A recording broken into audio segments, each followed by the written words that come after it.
안녕하세요. 저는 4살 아들을 키우고 있는 여자입니다. 저희 집의 가족 구성원은 평범한 집과는 달리 조금 특이한 편인데요.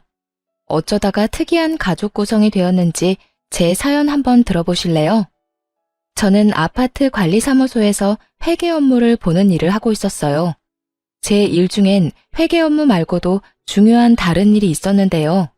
그건 바로 노인정 살림을 사는 일이었어요. 일을 하며 남는 시간엔 아파트에 마련된 노인정에 가서 청소를 돕는다거나 최소한의 구비 물품들을 체크해야 하는 일도 맡아서 하고 있었는데 그곳에서 친하게 지내는 분이 계셨습니다. 그분과 가깝게 지내다 보니 이런저런 이야기를 나누게 되었고 어느 날은 저에게 이런 말씀을 하시더라고요. 아가씨, 내가 아가씨가 아주 마음에 들어서 그러는데 지금 만나는 사람 없으면 내 아들 한번 만나볼래? 네? 아들 분이요? 그래, 우리 아들. 내가 아가씨가 너무 마음에 들어서 그래. 아무리 생각해도 남한테 주기엔 너무 아까워서 그러니까 한번 만나나 봐. 한번 만나보고 영 아니다 싶으면 다신 보지 않아도 되니까. 당시 남자친구가 없었던 저는 그냥 한번 만나나 보자 하는 마음에 남편을 만나게 되었어요. 그렇게 만난 남편은 생각보다 괜찮았고 시모의 응원을 받으며 연애를 시작하게 되었죠. 연애 시절의 남편은 배려심이 깊은 사람으로 보였고 생활력도 강해 보이더라고요. 무엇보다 나를 많이 사랑해주는 모습에 결국 결혼까지 하게 되었습니다. 남편을 만나게 해준 사람이 다름 아닌 시모였던 터라 시모는 저에게 정말 잘해주셨어요. 엄마, 무언가 크게 착각하고 있나 본데 친딸은 나라고 나. 언니가 아니고 나라고요. 아유 정말 누가 친딸인 줄 모르겠다니까. 시누이가 이런 말을 할 정도니 말 다 한 거 아닐까요?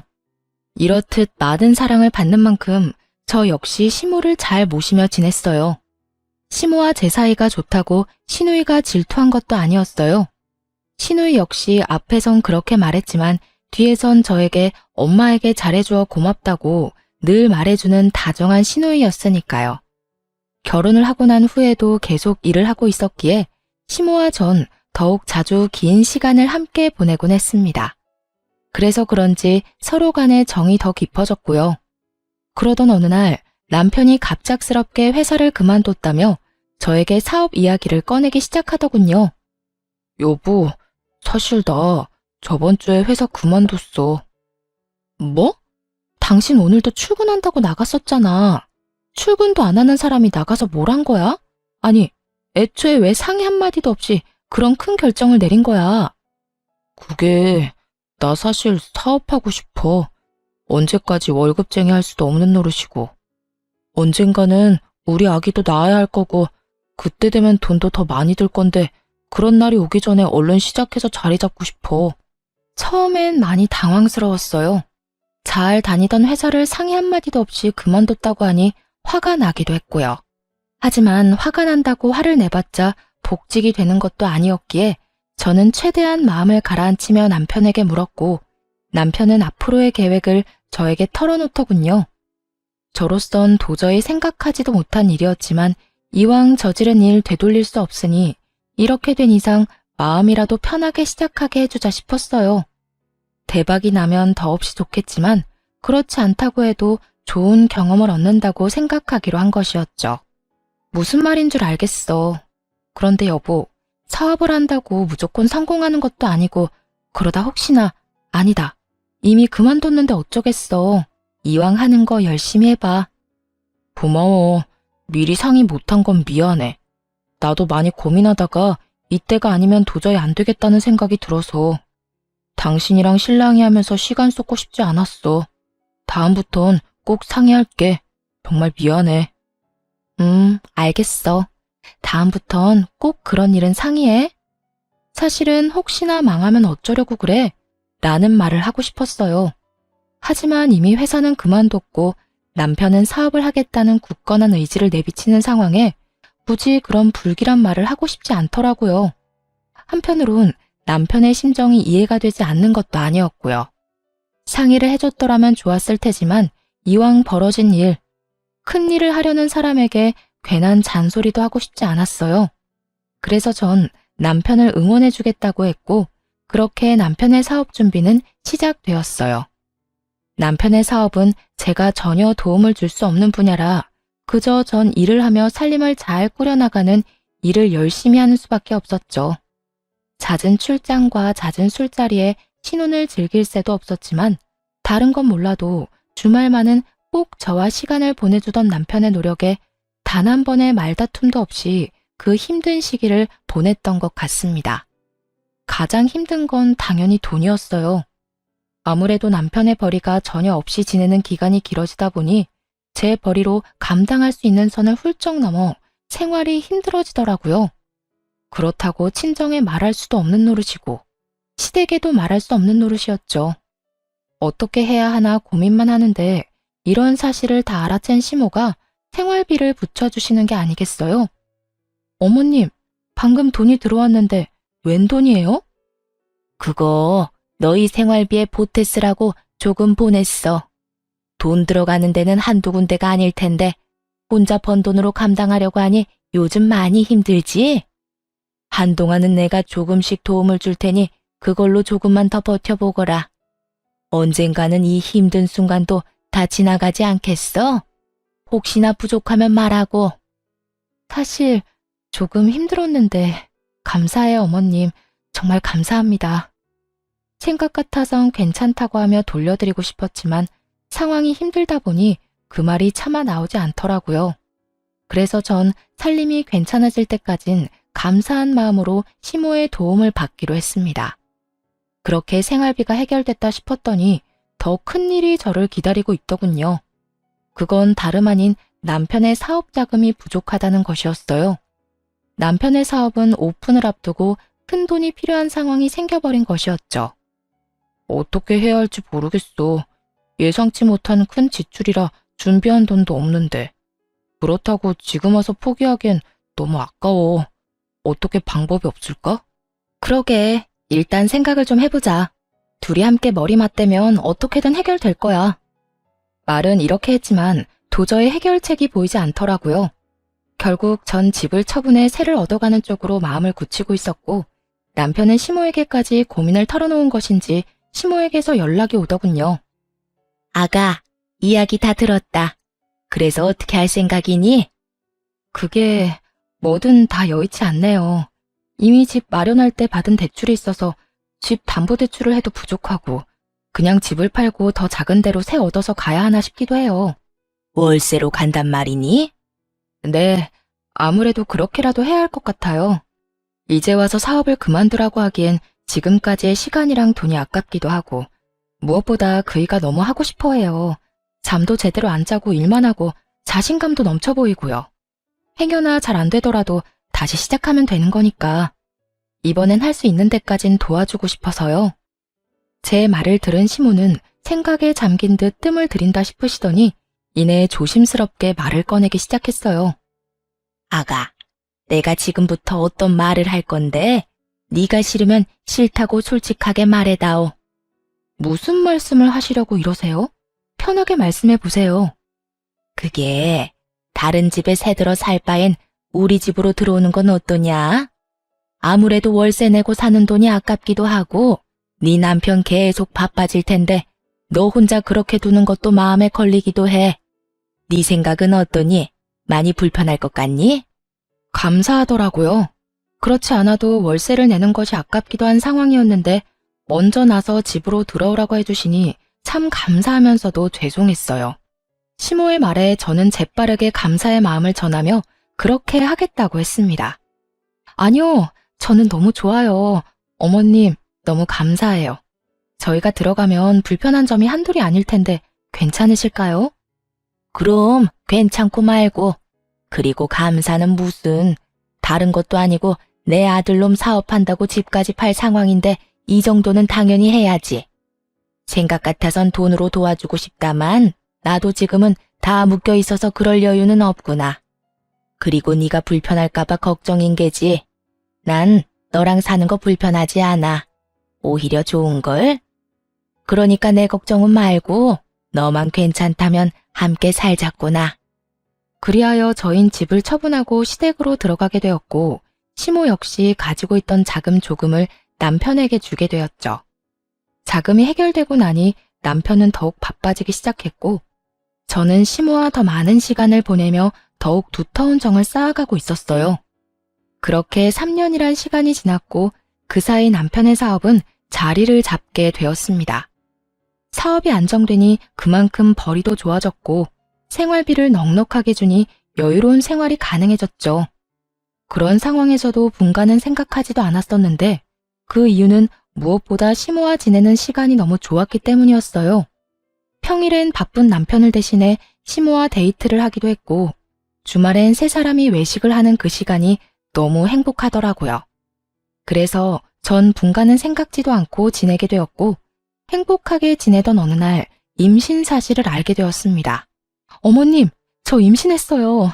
오늘 병원 다녀왔는데 6주 됐다고 하더라고요. 뭐? 그게 사실이야? 고생했다, 고생했어. 그래서 요즘 계속 피곤해 보였나 보다.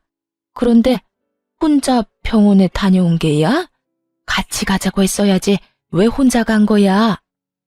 혹시나 아니라고 하면 어머님 너무 실망하실까 봐요. 이럴 줄 알았으면 같이 갈 거 그랬나 봐요. 심장 소리 듣는데 남편보다 어머님 생각이 더 많이 나는 거 있죠? 어머, 심장 소리도 들었니? 다음엔 나도 꼭 데리고 가주렴. 아범은 알아? 네, 오는 길에 통화했어요. 오늘 일찍 들어온대요. 그래, 아주 축하할 일이야. 다시 한번 고생했어, 우리 며느리. 제 임신 소식에 저보다 더 기뻐하는 시모를 보며 제가 다른 건 몰라도 정말 시집 하나는 잘 왔구나 하는 생각마저 들더라고요. 그렇게 저는 더욱 단란한 시간들을 보내게 되었어요. 하지만 어느 가정이나 조금씩의 문제는 다 있듯이 저희 가정에도 조금의 문제는 있었습니다. 그건 다름 아닌 남편이었는데요. 사업이 잘 풀려 여유로운 금전적인 생활과는 달리 남편은 계속 바빴고 그나마 주말엔 무조건 가족과 시간을 보내주던 남편은 어느 순간부터 그 시간마저도 가정에 양보하지 않더라고요. 사업이 잘 되면 잘 될수록 남편은 주말조차도 일을 한다며 집을 비우는 일이 허다했으니까요. 전 그때까지도 남편이 허튼 짓을 한다고 생각은 전혀 하지 못한 상태였어요. 심지어 제가 임신까지 했으니 그런 쪽으론 전혀 생각지도 못하고 그저 남편을 믿고 아기를 잘 지키는 일에 온 신경을 쏟고 있던 때였어요. 지금 생각하면 제가 참 안일하다 싶기는 한데 그땐 전 미련스럽게도 남편은 믿어 의심치 않았죠. 하지만 이런 저와는 달리 시모는 외박이 잦아지는 남편이 신경 쓰였는지 어느 날은 남편을 불러앉혀 이런 말을 하기 시작하더라고요. 아범, 너 요즘에 왜 이렇게 외박이 잦아? 일이 그렇게 바쁜 게야? 그저 평범한 물음이었지만 시모의 눈빛과 목소리의 톤은 전혀 그렇지 않았습니다. 그게 뭐든 다 꿰뚫고 있다는 눈빛과 꽤 화가 났지만 애써 담담하게 누르고 있는 목소리에 저마저도 압도될 것만 같더군요. 네, 어머니. 일이 안정되긴 했는데 유지하려니까 더 바빠지는 것 같아요. 직원한테 맡기는 것도 한계가 있고 무엇보다 제가 다 확인해야 마음이 편하기도 하고요. 남편은 재빨리 자신의 입장을 설명하며 이때껏 가정의 소홀한 이유를 설명했지만 그것으로 시모의 언짢음은 풀릴 기미가 보이지 않았어요. 아무리 그렇다고 한들 잠은 집에 와서 자거라. 몸 상하는 것도 걱정이지만 네 아내 생각도 걱정이야. 신혼 때부터 지금까지 사업한다는 이유로 가정에 너무 소홀하지 않니? 돈 잘 벌어다 주는 게 다가 아니다. 집에서 가족들하고 시간을 보내야 할 것 아니니? 내가 혜정이랑 결혼한 것도 아니고 남편이랑 보내는 시간보다 시험이랑 보내는 시간이 더 많다는 게 말이 된다고 생각해? 죄송해요. 앞으로 집에 신경 더 쓸게요. 시모의 조용한 핀잔에 남편도 조금은 반성하는 듯 했지만 시모는 그런 남편을 한 번 더 밀어붙이더군요. 나한테 죄송할 게 아니라 네 집사람한테나 미안하게 생각해. 네 일이 누구 덕에 잘 되는지 늘 생각하고 네 집사람한테 고마워하란 말이다. 이제 애도 태어날 건데 어느 정도 자리 잡았으면 욕심 그만 부리고 일보단 가정에 좀 신경 쓰고. 네, 어머니. 여보, 미안해. 앞으로 내가 집에 신경 좀 더 쓸게. 저도 내심 섭섭했던 터라 시모의 이런 조언과 핀잔이 얼마나 고마웠는지 모릅니다. 한 차례 작은 폭풍이 지나고 난 후 남편은 다시 가정에 신경 쓰며 노력했어요. 외박을 하긴 했지만 될 수 있으면 집에서 자려고 노력하더군요. 그렇게 시간은 흘러 출산을 앞둔 어느 날, 남편은 한동안 가지 않던 지방으로 출장을 가게 되었고, 전 집에서 시모와 함께 시간을 보내고 있었습니다. 그런데 갑자기 배가 아파지더니 양수가 터져버렸어요. 시모와 전 급하게 병원에 가게 되었고, 7시간의 산통을 맛보고 세상에서 가장 귀한 아들을 품에 안게 되었습니다. 지방에서 오기에 충분한 시간인데도 불구하고 출산을 하고 병실로 옮겨져 어느 정도 정신을 차릴 때까지도 남편은 오지 않더라고요. 어머님, 아직 안 왔어요? 응, 이 녀석 전화도 받지 않는구나. 이 녀석을 그냥 금방 온다고 한 지가 언젠데 아직까지 소식도 없는 게야. 오기만 해. 내가 이 녀석 가만두지 않을 거니까. 어머님, 진정하세요. 오고 있는 중이겠죠. 운전 중이라 전화 못 받는 걸 거예요. 처음엔 전화를 받았던 남편은 어느 순간부턴 전화조차 받지 않고 있었고, 시모는 머리 끝까지 화가 나 노발대발 난리가 날 직전이었어요. 저 역시 남편에게 섭섭한 마음이 들긴 했지만 시모가 저렇게 화를 내니 같이 화를 낼 순 없는 노릇이었죠. 시모는 쉴 새 없이 남편에게 전화를 하고 있었고, 그런 시모는 친정 부모님까지 나서 진정시키기 시작했어요. 사돈, 우리 사위 열심히 오는 중일 겁니다. 그러니 이제 그만 전화하시고 조금 앉으세요. 아까부터 계속 서 계셨잖아요. 이러다 방금 출산한 저희 딸 옆에 사돈까지 누우실까봐 제가 걱정이 다 됩니다. 그래요, 사돈. 가까운 곳도 아니고 지방에서 일 보다가 오는 길이라고 하니 좀 더 걸리나 봅니다. 그러니 진정하시고 좀 앉으세요. 조금 쉬시다가 우리 손주 보러 가셔야지요. 이렇게 부모님까지 말리고 나서자 시모는 남편을 대신해 다시 한번 미안하다는 말을 전하며 애써 화를 누르는 듯 했어요. 지금 보러 가셔도 될 거예요. 다들 눈에 넣어도 안 아픈 손주 보시고 집에 가셔서 쉬세요. 전 혼자 있어도 돼요. 아니야. 내가 아범 올 때까지 곁에 있으마. 먼저 들어가 보세요. 제가 제 아들놈 올 때까지 여기 있을게요. 아무래도 그래야 제 마음이 편할 것 같습니다. 시모의 말에 친정 부모님은 내일 다시 오겠다고 하며 돌아가셨고, 시모는 그런 부모님을 배웅하고 오겠다며 병실을 나섰어요. 그때까지만 해도 남편이 금방 올 줄 알았기에 마음 편하신 대로 하라고 했던 것인데, 금방 오겠다고 하던 남편은 아무리 기다려도 오지 않았고, 날을 넘긴 새벽녘에서야 모습을 드러내더군요. 조용히 그리고 조심스럽게 문을 열고 들어오던 남편을 본 시모는 그 자리에서 벼락 같은 호통을 치며 화를 내기 시작했어요. 너 이 녀석! 금방 온다는 녀석이 이제서야 와? 네가 그러고도 남편인 게야. 다른 날도 아니고 네 마누라가 네 새끼 낳느라 생사가 오가는 순간에 넌 뭐하다 이제야 온 게야? 전화는 왜 안 받고? 그딴 식으로 전화 다 무시할 거면 전화기는 왜 들고 다니는 게야? 시모의 호통에 남편은 고개를 푹 숙이더니 변명을 해대기 시작하더군요. 그게 전화 받고 급하게 오는 길에 졸음운전을 했어요. 그동안 피로가 쌓이긴 했는지 마음은 급해 죽겠는데 그 와중에 살짝 존 모양이더라고요. 전 그냥 눈만 감았다 떴는데 앞에 화물차가 서 있는 걸 보고 이대로는 안 되겠다 싶어서 쉼터에서 잠시 눈만 붙이고 출발한다는 게 이렇게 늦었어요. 죄송해요. 미안해 여보. 내가 참 너무 미안하다. 그간 남편이 얼마나 치열하게 살아왔는지 누구보다 더 잘 알던 터라 시모와 저는 그런 남편에게 더는 아무 말도 할 수가 없더라고요. 화가 나지도 않았고요.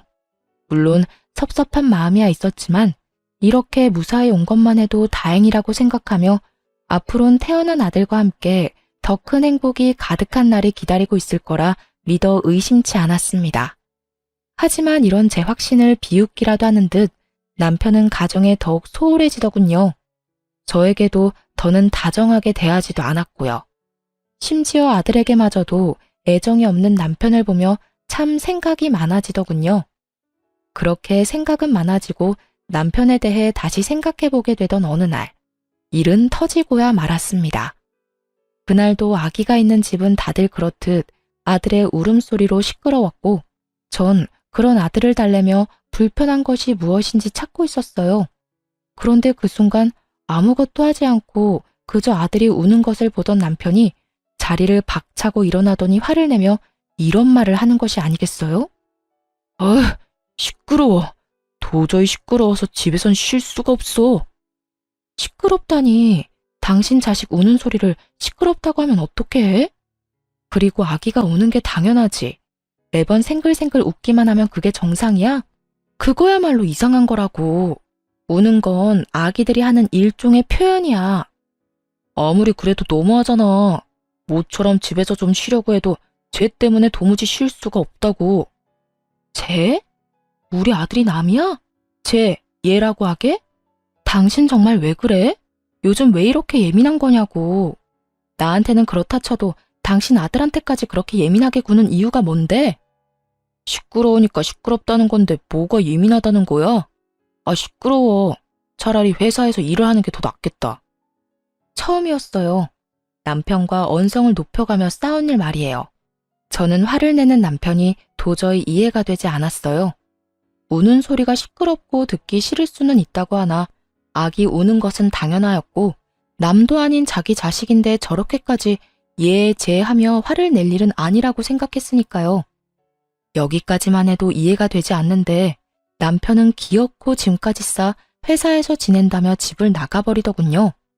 그런 남편을 시모가 붙잡아 이야기를 나누어 보려고 했지만 시모의 말도 무시한 채 그대로 집을 나가버리더군요. 너 지금 이게 뭐 하는 짓이야? 승준이가 남의 새끼야? 어떻게 네 새끼한테 그딴 식으로 굴 수 있단 말이야? 그리고 네 마누라한테는 어떻고? 네가 이렇게까지 잘된 게 누구 덕인데? 제가 잘된 건 제가 죽을 만큼 노력했기 때문이에요. 그 누구의 덕도 아닌 다 제가 노력한 만큼 잘된 거라고요. 그러니까 어머니도 그만 좀 하세요. 저도 좀 쉬고 싶다고요. 평소 시모의 말이라면 끔뻑 죽던 남편이었는데 시모에게 고함을 치며 화를 내더군요. 그런 남편의 모습에 시모도 많이 놀란 듯 남편을 잡은 손을 힘없이 떨궈버리더라고요. 그렇게 집을 나가버린 남편은 3일째 집으로 돌아오지 않고 있었고 시모는 도저히 안 되겠다 싶으셨는지 저에게 남편의 회사로 가보자고 하더군요. 저 역시 가만히 손 놓고 있을 문제는 아니라고 생각했던 터라 아들을 친정에 맡기고 함께 회사로 가게 되었죠.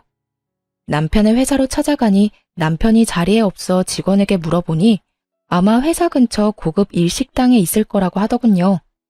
식사 시간이 아닐 때라 조금 의아하긴 했지만 저와 시모는 일단 식당으로 가게 되었죠. 혹시나 거래처 사람을 만나 중요한 이야기를 나누고 있으면 어떻게 하지?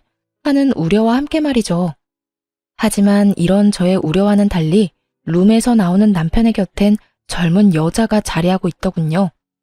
남편은 다른 여성과 어깨를 두르고 있었고 그 여성은 남편의 품에 기대며 치맛자락을 정리하면서 룸에서 나오고 있었습니다. 더 충격적인 건 상간녀의 정체였습니다. 사업이 자리를 잡고 바빠질 시기에 제가 면접을 직접 봐서 뽑았던 30대도 되지 않은 격리 겸 비서였기 때문이었죠. 제 손으로 남편의 상간녀가 될 사람을 회사에 넣었다니 충격이 클 수밖에 없었죠. 오빠, 이제 회사 들어가야 하는 거야? 나 좀 피곤한데 그냥 쉬면 안 되나? 안 되긴 왜 안 돼. 피곤하면 쉬어야지. 집에 데려다 줄 테니까 집에서 좀 쉬고 있어. 급한 일만 마무리하고 갈 테니까. 정말? 그래주면 나야 고맙지. 별것이 다 고맙다. 이런 걸로 고마워하지 마. 앞으론 이 모든 게 당연해질 테니까 지금부터 적응하라고. 우리 오빠 최고야. 얼른 이혼하고 내 남자 됐으면 좋겠다. 언뜻 들리는 두 사람의 대화로 남편의 외도가 확실해지는 순간 저는 믿을 수 없는 현실에 그 자리에서 굳어버렸고 시모는 그대로 남편에게 다가가 아무 말도 없이 남편의 얼굴을 향해 손을 올렸습니다. 남편은 많이 당황한 듯 아무 말도 못하고 맞은 볼만 어루만지고 있었고 상황 파악이 되지 않은 상간녀가 시모를 밀치며 화를 내더군요. 할머니, 미쳤어요? 누군데 감히 우리 오빠 뺨을 때리는 거예요? 이 할머니 미쳤나 봐. 오빠, 괜찮아? 상간녀의 행동에 시모는 바닥에 고꾸라져 버렸고 그 모습을 본 저는 그대로 상간녀에게 달려가 상간녀를 있는 힘껏 밀어버리고 시모를 일으켰어요. 그런데 시모가 바닥에 고꾸라졌을 때는 미동도 없던 남편놈이 제가 상간녀를 밀어버리자 급하게 달려나가 상간녀를 구해주더군요. 시모는 그 모습을 보고 한장하는 얼굴로 고함을 질렀어요. 너, 이 애미가 쓰러지는 건 네 눈에 보이지 않는 거냐? 어머니, 그게 아니라... 난 지금 이 순간부터 네 어미 아니다. 그런 줄 알고 네 옆에 그 멍청한 년이나 챙기거라. 시모는 그대로 저를 데리고 집으로 돌아와 버렸고 얼마 지나지 않자 남편도 상간녀를 데리고 집으로 들어오더군요. 그리곤 시모 앞에 나란히 무릎을 꿇고 앉아 상황을 설명하기 시작했어요. 이런 와중에도 저에겐 미안한 기색 하나 없이 저를 아예 없는 사람 취급하는 남편을 보며 정말 오만정이 다 떨어지더군요. 어머니, 저 이 여자랑 살고 싶습니다. 더는 집사람이랑 사는 것도 싫고 사랑하지도 않아요. 사랑하지도 않는 사람이랑 계속 살아서 뭐 하겠어요? 서로 상처만 될 뿐이지. 그러니까 저 이 사람이랑 살게 해주세요. 너 지금 그걸 말이라고 짓거리는 게야? 너 승준이 아빠다. 승준이 아직 돌도 안 지났어. 그런데 이혼을 하고 싶어? 다른 여자랑 살고 싶다고? 가만. 그러면 너 혹시 승준이 태어나던 날도 저 년이랑 있다가 늦은 게야? 네, 맞아요. 제 핏줄이 태어나는 순간보다 이 여자랑 있는 순간이 더 소중하고 좋아서 같이 있다 보니 늦었어요. 사실은 가고 싶지도 않았다고요. 실수로 아차하는 순간에 가진 악이 무슨 애정이 있겠어요? 저요, 승준이 가지고 싶지도 않았다고요. 어머니는 어떨지 몰라도 저한텐 승준이는요, 제 이혼의 발목을 잡은 짐덩어리일 뿐이에요. 설마 했는데 그 설마가 사람을 잡더라고요. 제 아들을 짐덩이라 하는 남편놈은 제가 출산을 하는 그 순간에도 상간녀와 함께 지방이 아닌 서울에 있었고 연락을 받고도 상간녀와 함께 더러운 시간을 보내느라 오지 않았던 것이었어요. 그때부터, 아니 그 전부터 이미 남편은 저와 아들이 아닌 상간녀에게 온 마음이 떠난 후였던 것이었죠. 제 핏줄을 짐덩어리라고 칭하는 남편을 보며 시모는 분노에 담은 큰 웃음을 터뜨렸고 남편은 아랑곳하지 않고 단호하게 저와의 이혼을 말하기 시작했어요. 짐덩어리? 그게 네 진심인 거야? 정녕 네 아들을, 세상에서 하나뿐인 네 아들을 짐덩이라고 생각하는 거냐고 묻고 있어. 네, 어머니.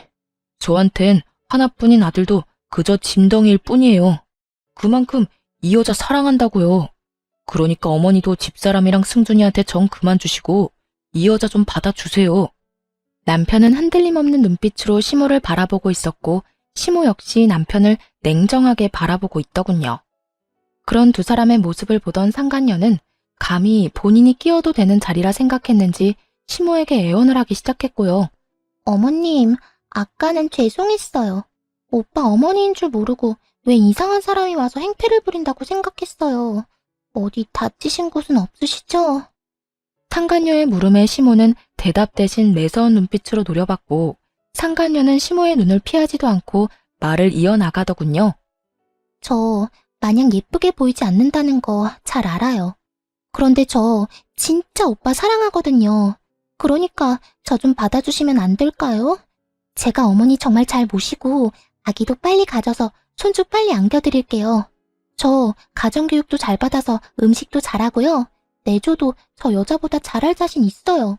아, 참나. 가정교육을 잘 받았다는 년이 남의 남편이랑 이딴 짓을 저질러? 도대체 어떤 가정교육을 받으면 외도나 저지르면서 조강지쳐 쫓아낼 생각을 한다니 말이야? 어머님, 그 점은 저도 유감이긴 한데 그래도 너무 사랑하는 거 어떻게 하겠어요. 자식 이기는 부모 없다고 어머님이 이해해주세요. 제가 잘할게요. 그 입 다물지 못해? 누가 네 어머님이야? 네가 여기서 말할 처지나 된다고 생각하고 말을 하는 게야? 이 자리가 어떤 자리인 줄 알고 감히 말을 섞으려 들어? 시모의 호통에 상간녀는 고개를 숙이며 입을 다물었고 시모는 거친 숨을 내쉬더니 저에게 물어왔습니다. 아가, 아니, 혜정아, 네 생각은 어떻니? 앞으로 어떻게 했으면 좋겠어? 전 이혼하려고요. 서로 저렇게 죽고 못 사는 사이라고 하는데 이혼하는 게 맞는 것 같아요. 승준이가 마음에 걸리기도 하지만 승준이를 짐덩어리라고 하는 사람을 계속 제 아들 아빠로 살게 하는 건 저 역시 소름 끼치게 싫어서요. 전 이미 정이 떨어질 대로 떨어진 상태였고 무엇보다 제 아들을 저딴 식으로 취급하는 남자와 더는 한 집에서 같은 공기를 쉰다는 것 자체가 구역질이 나는 지경이었습니다. 그래서 저 역시 이혼을 하겠다고 단호하게 말했고 제 말에 시모는 다 맞는다는 듯 고개를 끄덕이더군요. 내 생각도 같다. 저런 인간 같지도 않은 쓰레기를 귀한 승준이와 네 곁에 계속 두는 거 나도 싫다. 두 사람 이혼하거라. 대신 넌 앞으로 승준이 2번 다시 보지 않겠다는 각서 쓰거라. 아들에게 손톱만큼도 애정이 없던 남편은 시모의 말이 떨어지자마자 이게 웬 떡이냐는 표정으로 웃으며 각서를 쓰더군요. 자식 버리는 부모의 표정이 너무 티없이 밝아 참 어이가 없으면서도 허망하더군요. 저런 인간도 남편이라고, 아기 아빠라고 같이 살았으니 말이죠.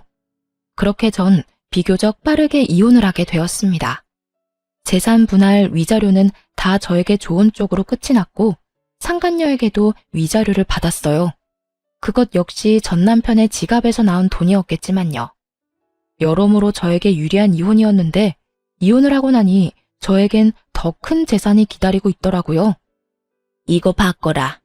이건 그놈 사업 시작할 때 집 팔아 투자한 돈이랑 내가 투자한 돈 넣은 통장이고 이건 내 재산 관리하는 분 명함이다. 알고 보니 시모는 저희가 집을 팔아 합가를 할 당시 저도 모르게 전 남편에게 각서를 쓰게 했다고 하더군요. 시모나 제가 원할 시엔 시모가 투자한 돈을 비롯해 집을 팔아 투자한 사업 자금을 다시 반환한다는 각서 말이죠. 아파트를 팔아 투자한 돈은 반환 시점의 시세에 맞춰 반환하되 시세가 투자할 시점보다 낮을 시엔 투자금만 반환한다는 내용도 넣었다고 하셨고요.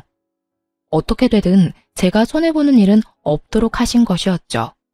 시모는 저의 이혼이 마무리될 때쯤 변호사까지 선임해 그 돈을 다 받아왔다고 하더라고요. 어머님, 돈은 알겠는데 명함은 왜 주시는 거예요? 내 남은 재산 다 너한테 넘기려고 한다. 내가 하려고 하니 너무 복잡하기도 하고 네가 나서서 작성해야 하는 서류도 많다고 하니 네가 직접 만나서 정리 좀 해. 아무래도 늙은 나보다 젊은 네가 나서면 더 빨리 일 처리가 되지 않겠어? 통장에 찍힌 금액만 해도 놀라운데 시모의 재산까지 준다고 하니 멍하더라고요. 단 한 번도 생각해 본 적 없는 금액이었으니까요. 전 가까스로 정신을 차리고 시모에게 언제부터 이런 계획을 세운 것인지 물어봤어요. 어머님, 언제 이런 걸 다 준비하셨어요? 진작 다 이렇게 하려고 했던 거였어. 투자금 회수는 그놈이 그딴 짓을 저질러서 다 뺏어온 거였지만 내 재산은 너하고 우리 딸한테 주려고 했었어. 그 시기를 앞당긴 것뿐이었지. 내가 늘 말했지. 너도 내 딸이라고. 내 딸이 돌도 안 된 아들을 혼자 데리고 살아야 하는데 이 정도도 부족하단다. 아무리 그렇다고 한들 너무 가분한 금액이란 생각이 들더라고요. 받은 위자료도 있고 재산 분할도 잘 받았던 터라 더는 시모에게 손을 벌리고 싶지도 않았고요. 어머님, 아무리 그래도 이건 너무 많아요. 전 아파트 처분한 돈 중에 제 몫만 나눠받아도 충분해요.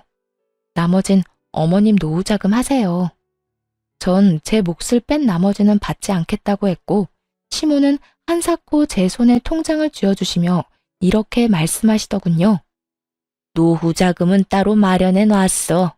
그러니까 그냥 다 바꿔라. 이혼하기 전에 다 넘겨주면 그놈이 또 이혼 안 한다고 난리 부릴까봐 지금에서야 준단다. 투자금 회수한 것도 내가 다시 돌려줄 거라고 믿어 의심치 않던 눈치던데 어림도 없는 소리지. 그 사람이 가만히 있지 않을 텐데요. 이 사실을 다 알게 되면 분명 어머님 찾아가서 난리를 부릴 거예요. 난리를 부리고도 남을 사람이었죠. 여자 때문에 조강지쳐도 아들도 다 버린 놈인데 그 큰돈 앞에선 어떻게 변해버릴지는 아무도 모르는 일이니까요. 시모는 이런 제 우려는 걱정도 하지 말라는 듯 살짝 미소를 지으며 저에게 이렇게 말했습니다. 그런 걱정은 하지도 마라. 집도 내놨어.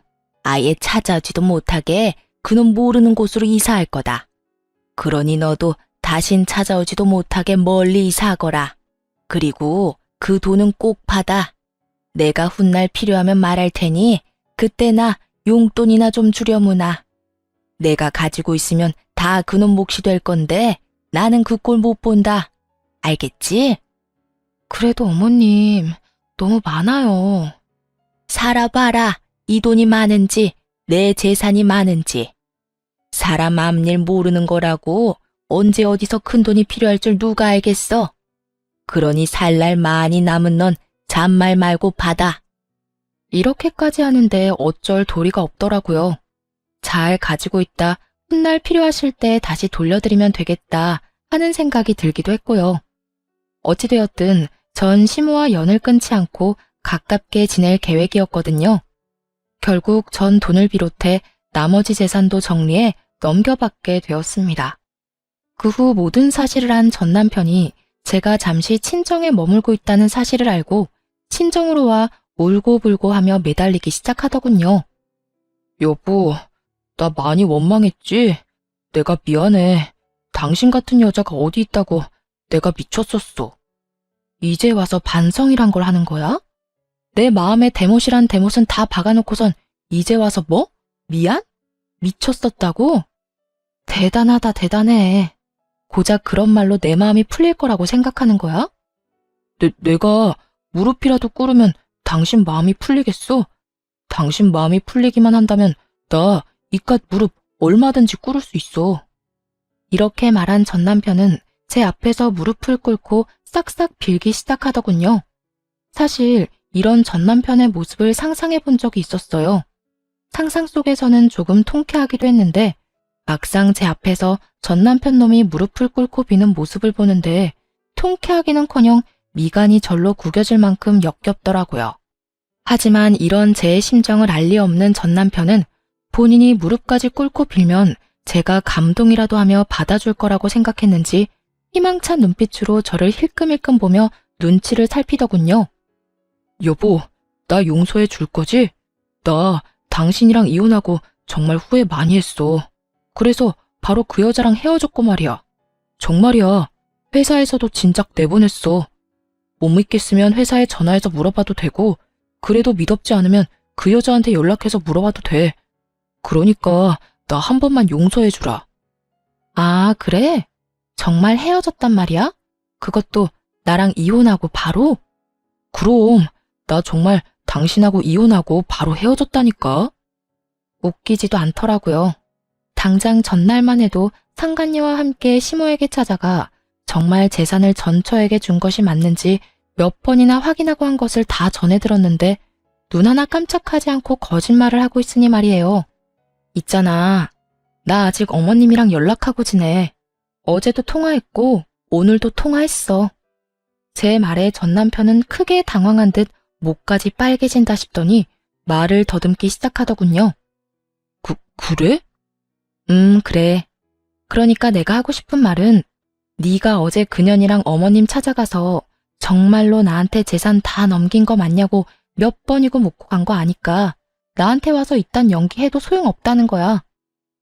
여보, 다 거짓말은 아니었어. 나 당신이랑 헤어지고 후회 많이 했다는 건 진심이었어. 그렇겠지. 내가 그 많은 재산을 받았으니 후회는 했겠지. 다 네 몫이 되었어야 할 어머님 재산이 애먼 나한테 왔는데 누가 후회를 안 할 수가 있겠어? 나라고 해도 땅을 치고 후회할 것 같은데. 네 맘 다 알겠고 잘 들었으니까 더 험한 꼴 당하기 전에 얼른 꺼져라. 난 경고했다. 전 남편은 제 경고가 우습게 들렸는지 미동도 없이 손이 발이 되게 빌기 시작하더군요. 잘못했다. 너 없이 절대로 못 산다. 우리에겐 자식이 있지 않냐 등등 되지도 않는 말들을 짓거려대면서요. 경고도 했겠다. 더는 그런 전 남편의 꼴을 보기도 싫었던 저는 아들의 똥기저귀를 찾아와 전 남편의 얼굴에 던져버리고 집 밖으로 쫓아내버렸어요. 에이, 이게 뭐야? 이거 똥이잖아. 너 미쳤어? 미친 건 너겠지. 여기가 어디라고 찾아와서 되지도 않는 눈물바람이야. 다신 찾아오지 마. 또 찾아오면 똥기저귀로 끝나진 않을 거니까. 알아들었으면 당장 꺼져. 계속 난동 피우면 경찰 부를 거야. 경찰을 부른다는 말까지 나오자 겁이 나긴 했는지 더는 난동을 피우지 않고 돌아가더군요. 그 후 들려오는 소식엔 큰 금액의 돈이 빠져나간 남편의 회사는 급격하게 기울어져 버렸고 가세가 기울자 상간녀는 전 남편이 마련해준 집을 처분해 소리 소문 없이 도망을 가버렸다고 하더군요. 전 남편은 회사를 다시 일으켜 세우기 위해 신우이에게 연락해 시모를 백방으로 찾으려 노력했지만 신우이 역시 전 남편을 차단해버렸다고 하더군요. 모든 태풍이 지나가고 지금의 저는 누구보다 잘 살고 있습니다. 시모와는 가깝게 살고 지내다 신우이가 먼 곳으로 시집을 가는 바람에 친정에서 가까운 곳으로 집을 얻어 시모와 함께 살고 있어요. 처음 제가 시모에게 함께 살자고 했을 때 시모는 한사코 안 된다며 거부를 하셨었어요. 어머님, 이제 저랑 승준이랑 같이 살아요. 혼자 승준이 키우기 너무 힘들어서 어머님 도움이 절실하다고요. 그건 안 되는 일이다. 내가 너랑 사는 게 말이나 된다고 생각하는 게야? 말이 안 될 건 뭐예요? 어머님 평소에 저 딸처럼 생각하신다고 하시더니 다 거짓말이었어요? 그냥 하신 말이었어요? 그건 아니지만 그래도 안 될 일이야. 너 나랑 같이 살면 새 출발은 꿈도 못 꾸게 될 거다. 아직 나이도 젊은데 새 출발해야 할 거 아니야. 어머님, 이렇게 생각해보세요. 제가 새 출발을 하려면 밖에 나가서 일도 하고 사람도 많이 만나고 해야 할 텐데 그러면 승준이는 누가 봐주나요? 전 친정 부모님들 못 믿어요. 죄송한 말이긴 하지만 친정 부모님보단 어머님이 더 신뢰가 간다고요. 승준이도 어머님을 더 좋아하기도 하고요. 그러니까 그렇게 바라시는 제 새 출발을 위해서라도 함께 살아주세요. 네? 제 말에 시모는 눈물까지 글썽이며 제 손을 잡아주시더라고요. 그러면서 이렇게 말씀하셨어요. 넌 어떻게 돼 내가 그런 생각을 하는 게야. 나는 널 볼 면목이 없는데 넌 어째서 나한테 이렇게까지 하냔 말이야. 나 때문에 네 인생이 망해버린 것 같아서 널 볼 때마다 내가 너무 미안한데 네가 그렇게 말하면 내가 같이 살 수밖에 없지 않니? 어머님, 제 인생 안 망했어요. 그저 이혼만 했을 뿐이에요. 그까짓 이혼이 뭐라고 제 인생을 감히 망치겠어요? 그리고요, 이혼은 했지만 엄마 같은 어머님도 제 곁에 계시게 됐고 무엇보다 우리 승준이를 얻게 되었잖아요. 그거면 됐어요, 전. 그러니까 저랑 같이 살아주세요. 제가 정말 마음이 편치 않아서 그래요. 고맙다, 고마워. 아니에요. 제가 더 감사해요. 시모는 끝까지 우기고 드는 제 뜻을 결국 받아주셨고 결국 저희 집 가족 구성원은 시모와 저 그리고 아들이 되어버린 것입니다. 조금은 특별한 가족 구성원이 된 지도 꽤 시간이 흘렀네요. 잘 먹고 잘 우는 것이 일이던 제 아들은 벌써 4살이 되었거든요. 다행스럽게도 아들은 아빠의 빈자리가 느껴지지 않을 만큼 밝고 사랑스럽게 자라고 있어요. 시모와 전 여전히 사이가 좋고 요즘엔 어머님이란 호칭 대신 엄마라는 호칭으로 부르고 있을 만큼 더욱 가깝게 지내고 있답니다. 처음 엄마를 모시고 산다고 했을 때 친정 부모님께서 선뜻 그렇게 하라고 하신 것은 아니었어요. 하지만 엄마가 저에게 어떻게 하는지를 누구보다 가까이에서 봤던 터라 짧은 고민 후 저의 뜻대로 하라고 해주시더라고요. 지금은 저희 관계를 인정해 주시는 것을 넘어 함께 시간을 보내는 일도 많아요. 이렇듯 저는 특별한 가정 속에서 행복한 삶을 보내고 있습니다. 앞으로도 저는 특별한 인연으로 생긴 엄마와 함께 아들을 잘 키우며 행복하게 살아가 보려고요. 제 사연은 여기서 끝이 났습니다. 긴 저의 과거 이야기를 들어주신 모든 분 감사드립니다.